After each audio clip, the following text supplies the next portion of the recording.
India ने श्रीलंका को हराया वुमेन्स ओडीआई वर्ल्ड कप के स्टार्टिंग में। साथ में देखो इंडिया और वेस्ट इंडीज का टेस्ट मैच शुरू होना है, तो उसके बारे में इन डिटेल बात करेंगे। कौन खेलेगा, क्या प्लेइंग 11 होगी, आईपीएल से रिलेटेड सीएसके और एक इंपॉर्टेंट अपडेट आपके साथ शेयर करना है। आपको मालूम ही होगा, लेकिन इन डिटेल उसके बारे में डिस्कस करना है। और इंडिया वर्सेस ऑस्ट्रेलिया में 2 इंजरी कंसर्न्स है, वो कौन है और कितना ज्यादा इंपैक्ट करेंगे वो टीम्स को, इन सब के बारे में बात करना है। तो वीडियो आखिर तक देखना है। चलो शुरू करते हैं इस वीडियो को। भाई देखो, वीडियो की शुरुआत में बात करना ज्यादा इंपॉर्टेंट चीज ये है कि देखो, जो वुमेन्स ओडीआई वर्ल्ड कप है 2025 घर में खेला जा रहा है और इंडिया सबसे बड़ी कंटेंडर है और श्रीलंका के साथ उनका पहला मैच था।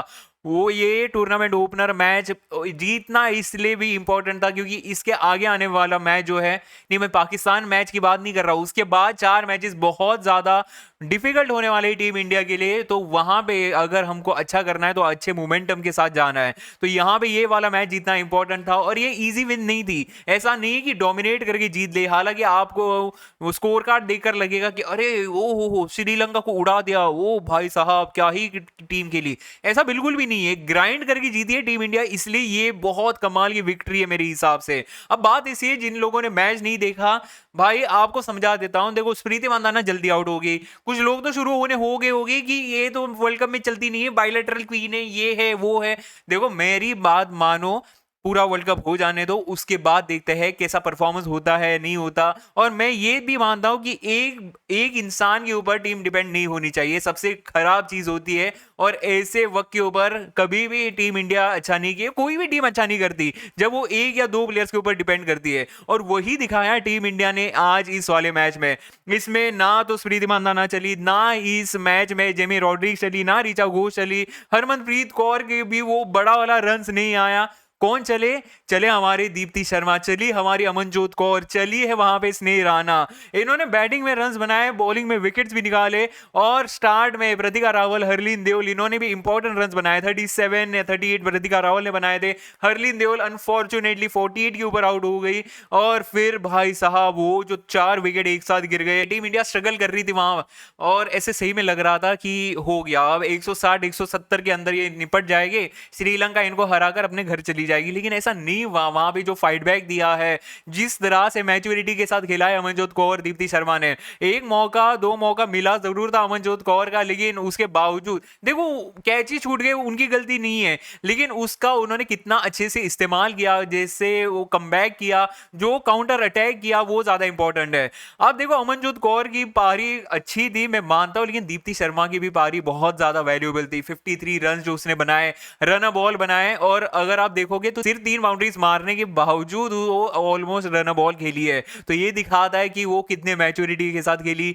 सिंगल निकाल कर दे रही थी अमनजोत कौर को, क्योंकि वो ज्यादा एग्रेसिव खेल रही थी और यही खास बात थी। फिर फिनिशिंग हमको स्नेह राणा की देखने मिली, 269 लगे थे बोर्ड के ऊपर। और ये 269 रन जब लगे, उसके बीच में बहुत बार खेल रोका गया, क्योंकि बारिश हर बार आ रही थी, खेल रोकना पड़ रहा था। 3-4 बार ऐसा हुआ कि बारिश के चलते मैच रोका गया था।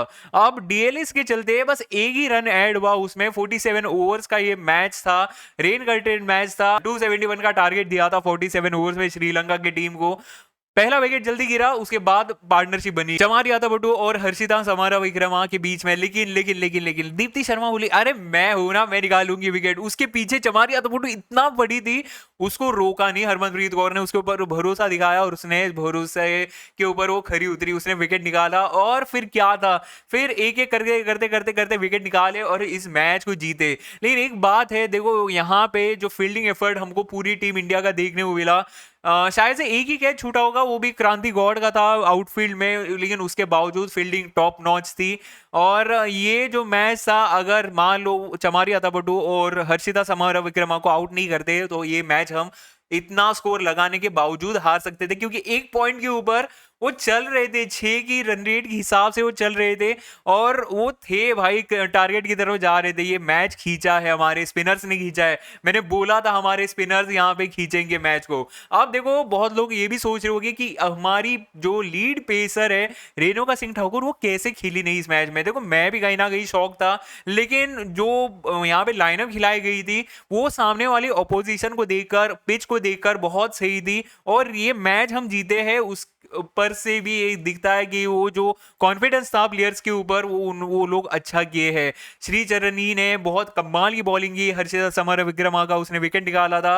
अमनजोत कौर ने इंपॉर्टेंट रन्स बनाए, उसने विकेट भी ली, स्टार्ट में वो महंगी जरूर थी लेकिन कमबैक किया। अमनजोत कौर बहुत टाइम तक क्रिकेट नहीं खेली है और देखो आकर आप बैटिंग जरूर कर सकते हो, आप उतना स्क्रैची नहीं लगोगे लेकिन बॉलिंग आपकी ऑन पॉइंट आने में टाइम लगता है। तो मेरे को लग रहा है अमनजोत कौर अच्छा कमबैक करेगी, लेकिन अब पाकिस्तान मैच के लिए क्या टीम इंडिया चेंजेस करेगी।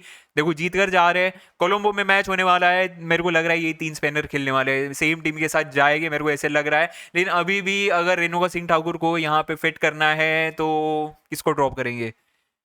श्रीचरणी जो अच्छा बॉलिंग करके गई है, ट्राई करने में कोई दिक्कत नहीं है अनलेस एंड अनटिल वहां पे एकदम सेमी कंडीशंस हो, पेज असिस्ट करे पेस बॉलिंग को वगैरह तो कर सकते हैं। लेकिन मेरे को लग नहीं रहा ये कुछ चेंजेस वगैरह करने वाले, सेम टीम्स के साथ वो खेलेंगे और मेरे को लग रहा है वहां पे भी अच्छा करेंगे। वैसे ये जो वुमेन्स वर्ल्ड कप का ये जो पहला मैच हुआ था, यहाँ पे ऑलरेडी एक रिकॉर्ड बन गया। गुवाहाटी में ये जो मैच था यहाँ पे 22,800 प्लस लोग आए थे मैच देखने को, और जो प्रीवियस रिकॉर्ड था ना, वो प्रीवियस रिकॉर्ड 15,900 प्लस अटेंडेंस का था। तो यहाँ पे पहले मैच में ही रिकॉर्ड बन गया। उम्मीद करते हैं इससे ज्यादा आए, क्योंकि एक वक्त के ऊपर स्टेडियम बहुत ज्यादा खाली खाली लग रहा था, लेकिन लोग आए थे, शायद से इंडिया की बैटिंग देखकर चले गए। उम्मीद करते हैं बड़े बड़े ग्राउंड्स में जहां पे और मैचेस होने वहां पे एकदम पैक स्टेडियम्स हो, फाइनल में तो और भी ज्यादा पैक हो, क्योंकि डीवाई पाटिल में होना है। तो हमारे महाराष्ट्र के लोग, हमारे मराठी लोग जाकर एकदम स्टेडियम को खचखचा कर भर दे। अब देखो वुमेन्स क्रिकेट के बारे में बात हुई, अब बात करते हैं मेंस टीम के बारे में। अब जो इंडिया वर्सेस वेस्ट इंडीज का टेस्ट सीरीज शुरू होना है, पहला टेस्ट मैच 2 अक्टूबर को खेला जाएगा। अब जो प्लेइंग 11 क्या हो सकती है इसके बारे में बात करते हैं, लेकिन एक बार स्क्वाड देख लो। ये जो स्क्वाड है इसके बारे में मैंने शॉर्ट जरूर बनाया था, जो प्लेयर्स मिस आउट हुए उनके लिए अनफॉर्चुनेट है। लेकिन अब ये जो है इसमें से कौन खेलेंगे प्लेइंग 11 में, इसके बारे में बहुत सारी खबरें उठ रही है। पिच के बारे में ऐसा बोला जा रहा है कि पेस फ्रेंडली होगा, लेकिन मेरे को कहीं ना कहीं ऐसे लग रहा है कि पेस फ्रेंडली होने के बावजूद ये टर्न करने लगेगा। अब हमने देखा है कि इंडिया ने WTC फाइनल पिछला गए नहीं थे, तो इनको जितने भी घर के ऊपर मैचेस हो रहे उनको वहां पे जीतना पड़ेगा, पॉइंट्स अपने पास करने पड़ेंगे, क्योंकि टूर बहुत ज्यादा मुश्किल होने वाले, ओवरसीज टूर उतने आसान नहीं है। तो घर के ऊपर हर एक टेस्ट मैच जीतना है, तो ये कहीं ना कहीं रैंक टर्नर बनने लगेगी। दूसरे दिन से यहाँ पे टर्निंग ट्रैक बनेंगे और 4 स्पिनर जो स्क्वाड में लिए हैं उसमें से 4 मेरे को लग रहा है खेलेंगे। अब देखो प्लेइंग 11 क्या हो सकती है उसके बारे में बात करते हैं। देखो मेरे हिसाब से ओपनर सेम होगी, यशस्वी जायसवाल, केएल राहुल, 3 और 4 साई सुदर्शन, शुभमन गिल। फिर नंबर 5 के ऊपर रविंद्र जडेजा जो इस टीम का वाइस कैप्टन है। फिर ध्रुव जुरेल होगा विकेट कीपर, नीतीश कुमार रेड्डी अपनी जगह इस टीम में रखेगा। फिर जो 2 स्पिनर्स हो गए स्पिनिंग ऑलराउंडर्स, वो है अक्षर पटेल और वॉशिंगटन सुंदर। वॉशिंगटन सुंदर खेलेगा, मेरे को लग रहा है पूरे चांस है वॉशिंगटन सुंदर के खेलने की, क्योंकि ये टीम वॉशी को बैक करेगी। और फिर 2 जो आखिरी प्लेयर्स होने वाले हैं, दोनों के दोनों पेसर्स हो सकते हैं, वो है मोहम्मद सिराज और जसप्रीत बुमराह। वैसे मेरे को पर्सनली ऐसे बहुत ज्यादा लग रहा है कि जसप्रीत बुमराह को रेस्ट दिया जाएगा। अब बात ऐसी है, अभी एशिया का फाइनल 28 तारीख को खेल के आ रहे हो और ये जल्दी से टेस्ट मैच खेलना है। वैसे खेल सकते, खिला सकते जसप्रीत बुमराह को, लेकिन इंजरी का जो डर है वो हमारे मन के ऊपर इतना ज्यादा बैठ गया है कि बेटर होगा कि वेस्ट इंडीज के सामने फर्स्ट टेस्ट मैच में उसको रेस्ट दे दे। वैसे भी हमको पेसर्स की जरूरत नहीं पड़ेगी, वेस्ट इंडीज के सामने स्पिनर अपना काम कर देंगे। एक और चीज कर सकते हैं, जसप्रीत बुमराह को रेस्ट देकर कुलदीप यादव को खिला सकते हैं, ज्यादा बेटर होगा। 4 स्पिनर लेके जाए, 3 दिन में खत्म कर दे मैच को।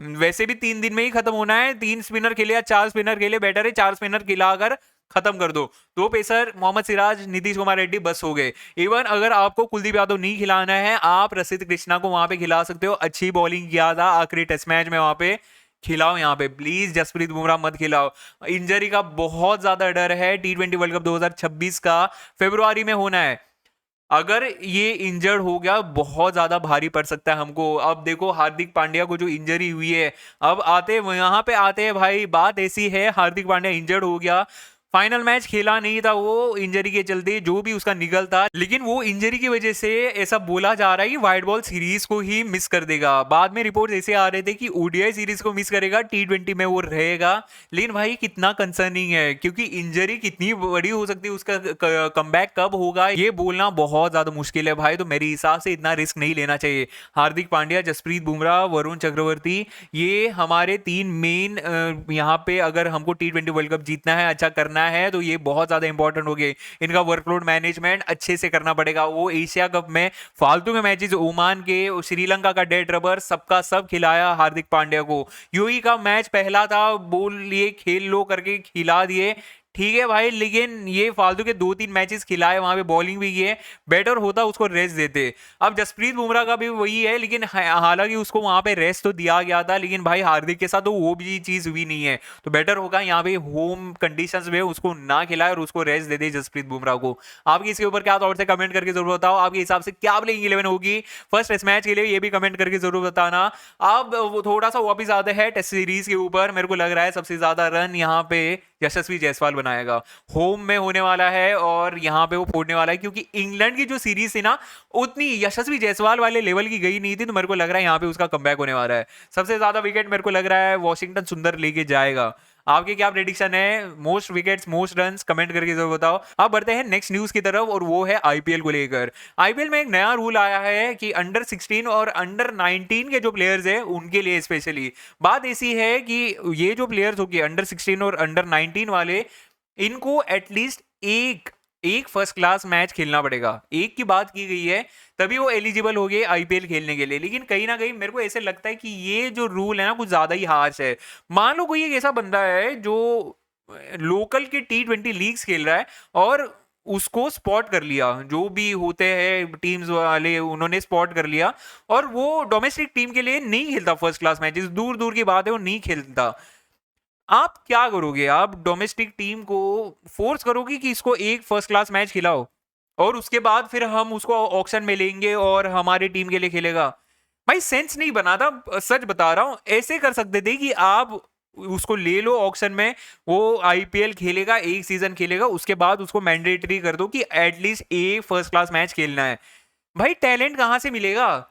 अब जो मैंने ये जो सीन बोला है, अगर मान लो जो अश्विनी कुमार है या फिर जो भी मुंबई इंडियंस जो एक एक स्काउटिंग करके लेके आती है, जो भी टीम ऐसे स्काउटिंग करके लेती है, एक बात याद रखना, Vaibhav Suryavanshi first class match खेला था आईपीएल खेलने से पहले, लेकिन सबको वो जो स्टेज है वो मिलता नहीं है डोमेस्टिक क्रिकेट का। तो ये अपॉर्चुनिटी जो है आईपीएल खेलने की, वो तो उनसे छीनी जाएगी ना एक तरह से। तो कहीं ना कहीं अच्छा भी है, लेकिन कहीं ना कहीं उसके बहुत ज्यादा निगेटिव पॉइंट्स भी है। आपकी इसके ऊपर क्या थॉट्स है कमेंट करके जरूर बताओ। वैसे आईपीएल से रिलेटेड एक और खबर आ रही है, लेकिन वो है सीएसके कैंप से। नहीं, ट्रेडिंग की बात नहीं है, बात ऐसी है कि जो ट्रायल कैंप हो रहे थे वहां पे एमएस धोनी खुद पर्सनली वहां पे थे और ट्रेनिंग कैंप में वो हिस्सा ले रहे थे। मतलब वो जाकर ट्रेनिंग कैंप में ट्रेनिंग नहीं दे रहे थे या कर रहे थे, ऐसा नहीं है। वो वहां पे देख रहे थे कि किसको ऑक्शन में लिया जा सकता है, क्योंकि जो पिछला साल कितना खराब गया था, तो आप खुद इन्वॉल्व होना चाहते हैं डिसीजन मेकिंग प्रोसेस में। और ये ना कहीं दिखाता है कि अब एमएस धोनी कितने ज्यादा कंसर्न है सीएसके को लेकर। तो भाई इतना ही था आईपीएल से रिलेटेड अपडेट्स। अगर मैंने कुछ मिस कर दिया होगा तो कमेंट में जरूर बताना। और भाई अब थोड़ा आईपीएल की बात हो रही है, T20 क्रिकेट की बात हो रही है, तो अभी जो रिसेंट सीरीज हो रही थी नेपाल और वेस्ट इंडीज के बीच में, अभी 2-1 से जीत लिया नेपाल ने। क्या कमाल का पहले 2 मैचेस जीते भाई, बहुत कमाल का उन्होंने डोमिनेट किया। हाँ मानता हूँ कहीं ना कहीं वेस्ट इंडीज की टीम में बहुत ज्यादा नए चेहरे थे, लेकिन यार वेस्ट इंडीज का दर्जा इतना नीचे गिर गया है कि नए प्लेयर्स ही क्यों ना हो, नेपाल ने हरा दिया। मेरे हिसाब से नेपाल ने बहुत कमाल का वहां पे खेला है और वो डिजर्व भी करते हैं कि बड़ी टीम्स आकर वहां पे खेले। मैं खुद पर्सनली ऐसे चाहता था कि इंडिया एशिया कप ना खेले और जाकर नेपाल के साथ खेले। अगर ऐसा होता तो मैं बहुत ज्यादा पर्सनली खुश होता। और देखते हैं अब इंडिया कब खेलेगी नेपाल के साथ। एक सीरीज तो इंडिया और नेपाल वाली हम लोग सब डिजर्व करते हैं, नेपाल की वो जो जनता है वो डिजर्व करती है। एक बार तो भी इंडिया वर्सेस नेपाल की सीरीज होनी चाहिए। आपके क्या थॉट्स है कमेंट करके जरूर बताओ। वैसे क्या आपने नेपाल वेस्ट इंडीज वाली ये जो सीरीज थी T20 की, आपने देखे थे नहीं देखे थे, कमेंट करके जरूर बताना। होप जो आप अपडेटेड हो गए होगे। अगर आप अपडेटेड हुए होगे तो वीडियो को लाइक कर देना, चैनल पे नए हो तो प्लीज सब्सक्राइब कर देना। मिलता हूं आपको अगली वीडियो लाइव स्ट्रीम में, तब तक ख्याल रखो अपना भी और अपनों का भी। तब तक के लिए बाय बाय।